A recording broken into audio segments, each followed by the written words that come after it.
Thanks for your company. I am Pius Kojubaka. To our very first story, the World Bank Country Director, Pierre Laporte, has revealed that the country's bilateral creditors are close to issuing an assurance to aid IMF board meeting on Ghana. This should come in the form of a memorandum of understanding from the official creditor committee to the fund that a deal has been reached. Now, it is coming at a time that concerns have been raised about the feasibility of the new 11 January 2024 board meeting date. Now, Mr. Laporte has been speaking on PM Express Business Edition, which airs this Thursday at 9 p.m. So we require that agreement, and that agreement, unfortunately, is not yet concluded. We were hoping it was, so we can also go. But until it's concluded, we cannot go. At this point in time, the latest information that we have is there's close to closure. And with that, we would be able to go, hopefully, before the end of January. Before the end of January, we understand that the fund has proposed 11th of January as a new date for the board to meet. Have you got that communication? Are we sure that we're going to get something done before that time? IMF has to tell you if it's sure they can get it done. Me, what I can tell you is if IMF goes, because we work on the same framework, if IMF goes, we are hoping to try and also go, if possible, even on the same day. But at this point, we also have some requirements in terms of time frame for circulation of documents internally to the board. So we're trying to see if we can get the shortened circulation period. If possible, we'll try to go on or close on the 11th of January. On the 11th.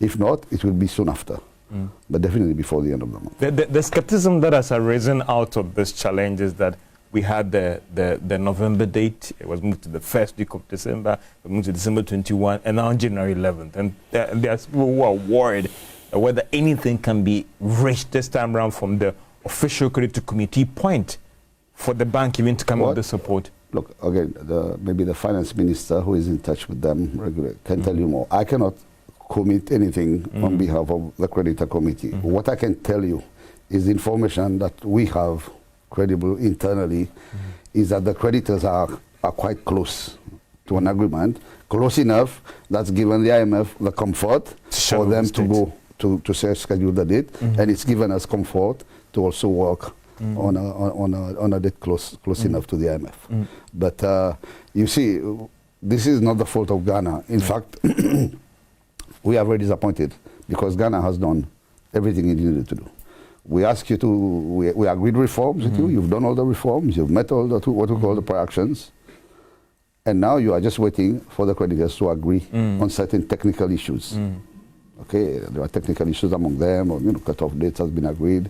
There are different treatment of different kind of loans, these kind of things. And this is what we need to get closure. And like I said, the indications are that this will. And as you explained, this challenge was not as a result of Ghana meeting the condition, but a concern coming from one or the members of the creditor committee. Yeah.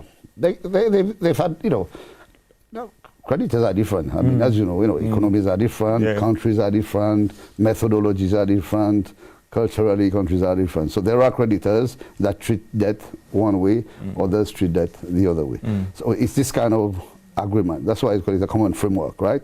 So that all creditors, despite their own specificities, that they can agree on how to treat all this. And it's taken a bit more time, unfortunately, but we're hoping that it can. But now, from what you have picked up, they are now close in reaching an agreement that. The indications we have is that they are all committed to reach an agreement as soon as possible. And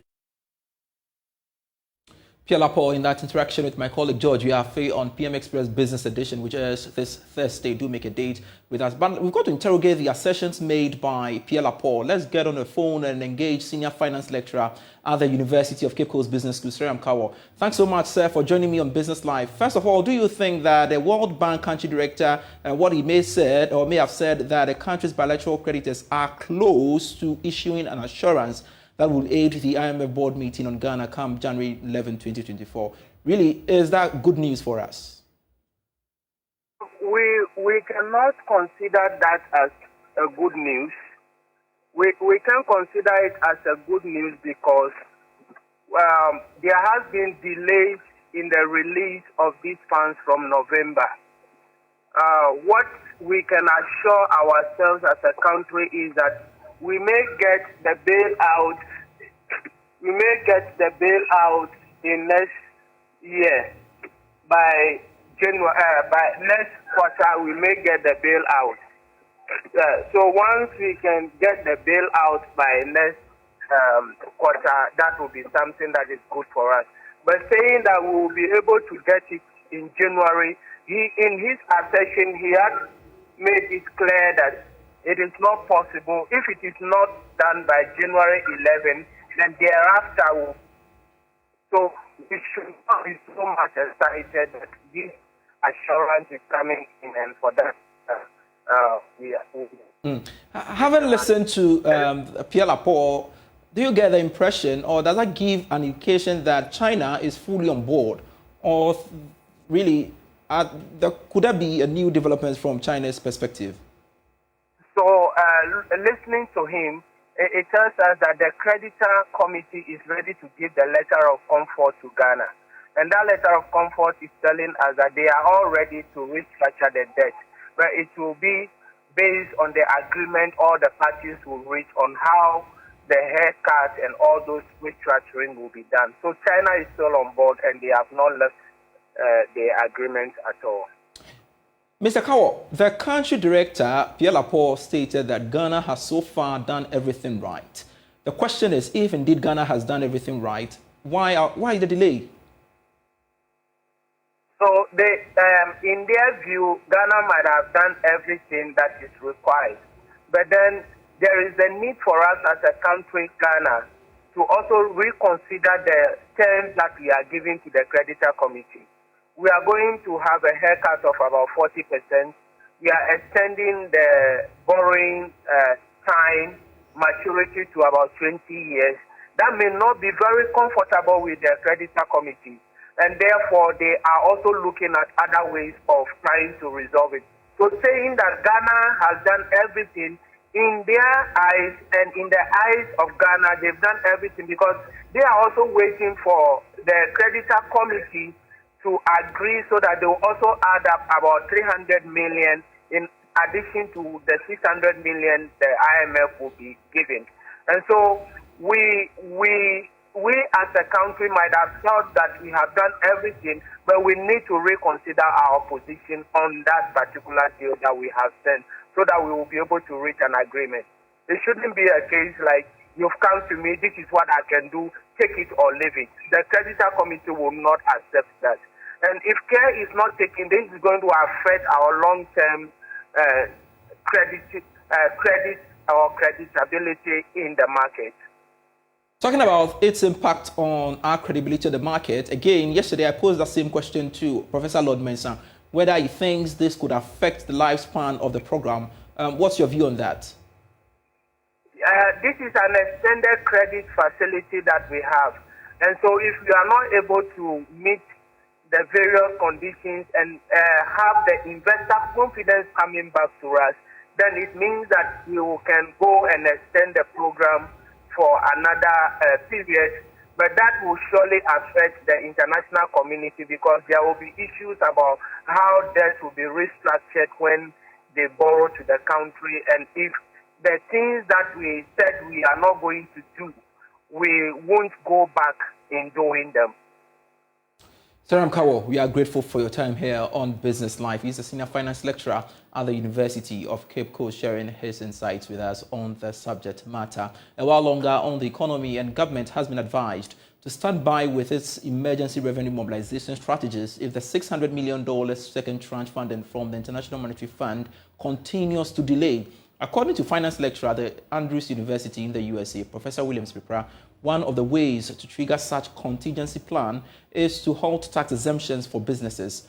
Government is expecting to receive the second tranche funding by January next year after several delays. Now, speaking to Joy Business, Professor Spipra is of the view that the delays should cause government to take a relook at the budget and hold tax exemptions.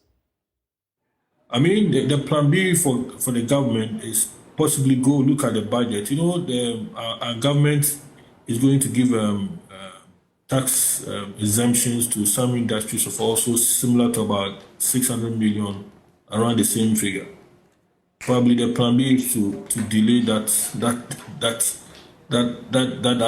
part of the budget to make sure that we get the needed cash flow. Because it's either you get someone to give you the money, or you increase your taxation, your revenue, and that revenue, that policy of giving some exemptions to local businesses probably may have to be delayed. We may have to wait. Once we get the IMF, then we can implement that. If not, we delay that aspect as well. Let's now talk about the currency, because the sharp drop in inflation in the month of November is expected to improve market sentiments and ease the pressure on the cedi in the near term. That's the view of most currency analysts. Now, this is coming after the local currency remained stable against the dollar in the retail market last week. Here's more. Last week, the cedi recorded a mixed performance amidst improved foreign exchange liquidity and cooling inflation. At the 42nd foreign exchange auction to the bulk oil distribution companies, the Bank of Ghana provided $20 million at a forward rate of 12 cedis 15 pesos to a dollar. Additionally, the central bank sold about $3 million in the spot market. Following the improved market liquidity, the cedi closed 5.55% stronger versus the euro and remained stable against the dollar. Analysts expect the ease in inflation to boost market sentiment and consequently strengthen the cedi.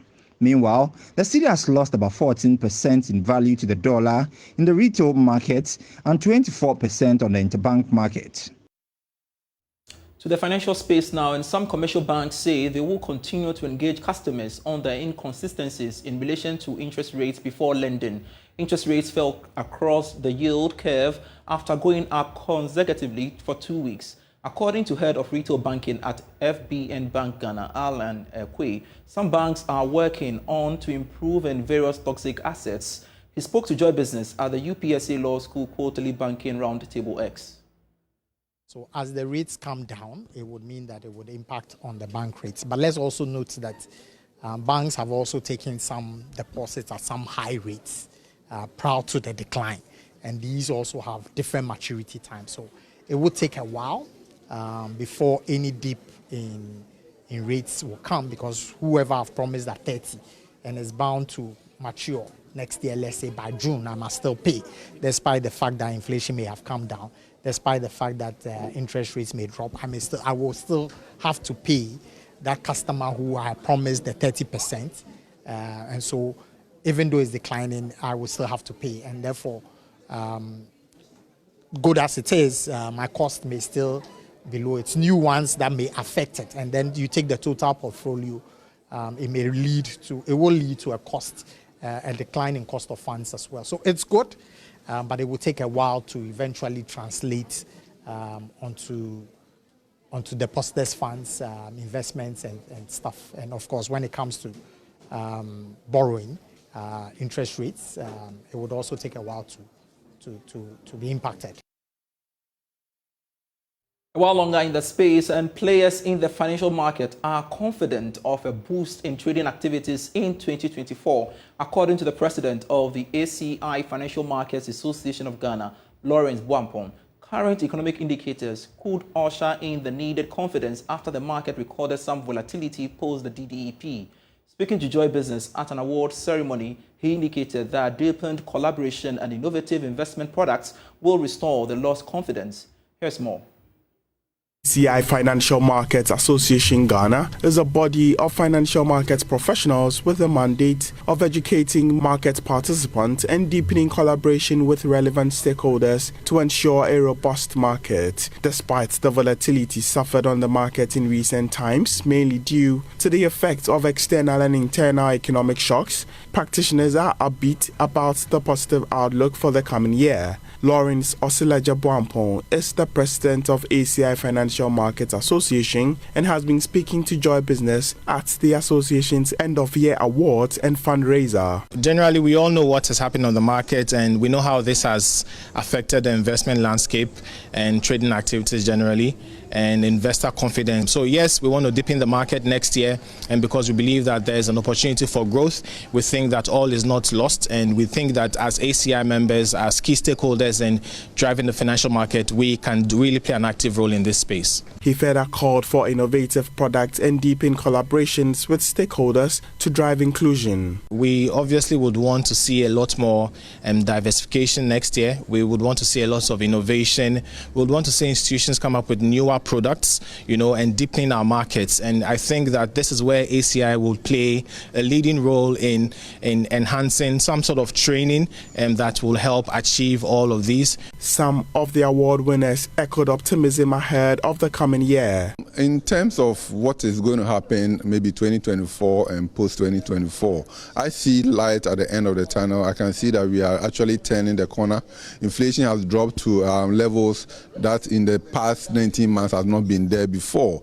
And that gives some kind of credence to the fact that in the market, real return is returning to the market, where investments are now being at the rate above inflation. And that gives some kind of cushion to inflation. The market has to recover, the economy has to recover for everything to be tip-top for everyone. So I look forward to a recovered economy generally, and also from a market's point of view, because the only way we make money is when there's activity. So if the market hasn't recovered, we can't actually make any money or do anything good in the market. ACI Financial Markets Association hopes to embark on various sensitization projects, including technical training sessions for media practitioners. You're still watching Business Live. To some insurance story, Ghana's oldest insurance company, Enterprise Insurance, has pledged its commitment to meet customer needs by developing innovative products. This, according to the company, will enhance inclusion and improve coverage. Addressing the media at the launch of the company's centenary celebrations, Managing Director of Enterprise Insurance, Akosua Ansa-Entry, explained that the milestone marks an era of improved service delivery to all stakeholders. Here's more. The centenary celebration of Enterprise Insurance marked a milestone of insurance penetration and coverage in Ghana. As the oldest insurance company in Ghana, Enterprise Insurance has witnessed various evolution stages and is committed to deepening insurance coverage across the country. Speaking to Joy Business at the launch of the centenary celebration, Managing Director of Enterprise Insurance, Akosua Ansa-Entry, explained the company's unwavering commitment to meet customer needs by developing innovative products. We are celebrating our legacy because we are a 100-year-old company. I mean, for us to be able to still be in business for the past 100 years, it shows a lot of dedication and resilience on our past. And this is a legacy worth celebration. But the most important thing for us is looking forward. So as phenomenal as our past has been, it is important that the general public also benefit from the solutions that we offer. And we'll continue to do what we do best, which is protecting the things that people value the most. As part of activities to mark 100 years of the enterprise legacy, Ghana's oldest insurance company hopes to foster relations with relevant stakeholders and improve community engagement. A lot of the activities that we've earmarked will see us celebrating our customers who have made us who we are today. We also make sure that we embrace the communities that have served us. So there'll be a lot of community investment projects that we'll undertake. In our business, we work with intermediaries and our partners, the brokers and the agents. We will celebrate them. Our people, our best assets, they are the ones who have been able to get us to where we are today. So we'll make sure that we'll celebrate them. And then most important of all, the faith that we had in God. Is God who has brought us this 100 years, and it is God who will take us to the next 100. Board member of Enterprise Insurance, Comfort Okran, details the essence of the theme. Today, as we celebrate our centenary, we also recognize the dynamic landscape of the insurance sector. The theme, celebrating our legacy, securing your future, is not just a reflection on the past, but it's a commitment to our future. We stand at the forefront of innovation, leveraging strategic partnerships and cutting-edge solutions to meet the ever-changing needs of our clients. The theme for the celebrations is celebrating our legacy and securing your future. Now, players within the hospitality industry are bemoaning the impact of the country's exchange rate regime, indicating it's affecting the operations. According to Managing Director for African Works Ghana and East Africa, Josephine Duga, this is killing their businesses. She explains Ghana may lose its tourists to other countries if the exchange rate is not fixed. She spoke to Joy Business at the official opening of Africa Works co-working office space at the Kempinski Hotel. Industry players say their businesses are on the verge of collapsing due to the high taxes imposed on them as a result of the disgruntling economy. Josephine Doga said their woes will be deepened if more taxes are imposed on their businesses. Well, the challenges that I face as an individual with respect to the service that I provide is the fact that it's probably not always easy to convince people of the kind of service that we are offering, because people are used to the old traditional office space, taking long leases, taking large offices, and just spending money on costs that really need to be redirected into the company. So trying to help them to understand that if you take a co-working flexible space, you get to share the costs and reduce your costs and then increase your profits. Well, for instance, it affects us because we take leases as well from landlords for these commercial buildings. So the leases, sometimes the rent as well escalates. The escalation of the rent fees goes high a bit, and then we always have challenges to be able to bring it. Let's trickle down to our clients, and our clients are not really happy with the fact that the cost of their space is going high. We usually don't increase the rent that much, but we have issues with the exchange rates here and there because most of these commercial buildings, they all charge in USD, so that affects us to a very high extent. Africa Works is bringing co-working to Accra, giving ambitious businesses the opportunity to grow and reach their goals. One of our headline stories, prices of petrol and diesel could fall marginally this week as a result of a decline in prices of finished products on the world market. That's according to the Institute of Energy Security. However, the price of liquefied petroleum gas could see its price going up by about 5% following an increase in the product price coupled with the depreciation of the cedi. Here is research analyst at IES, Adams Yakubu. In the wake of the price falls recorded for the liquid fuels on the international market, it is expected that prices of the two commodities fall on the domestic fuel market. In the final 2 weeks in December 2023, prices of liquid fuels on the local market are likely to drop marginally given the net price reductions recorded on the international fuel market. However, LPG could see its price go up following an increased product price coupled with a depreciating local currency.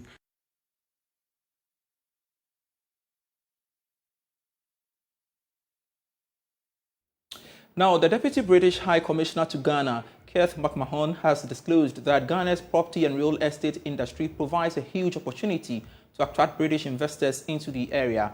He explained that there are more investors in the UK seeking to partner Ghanaian investors to explore the sector. The following report has more. Stakeholders in the real estate industry have always called for swift policies that will link the financial sector to the built environment to help provide funding for prospective home owners. This, the British High Commission in Ghana believes, can be harnessed by linking British investors to Ghanaian property managers. Speaking to Joy Business at the Maiden Ghana Property and Lifestyle Expo, the Deputy British High Commissioner to Ghana, Keith McMahon, said Ghana's economy has the potential to expand through the real estate sector. I think this is a huge opportunity for Ghana, and I think it's great credit to Anna and Vicky for bringing the Ghana Property and Lifestyle Expo here. I mean, there are just so many opportunities for people looking to invest in properties.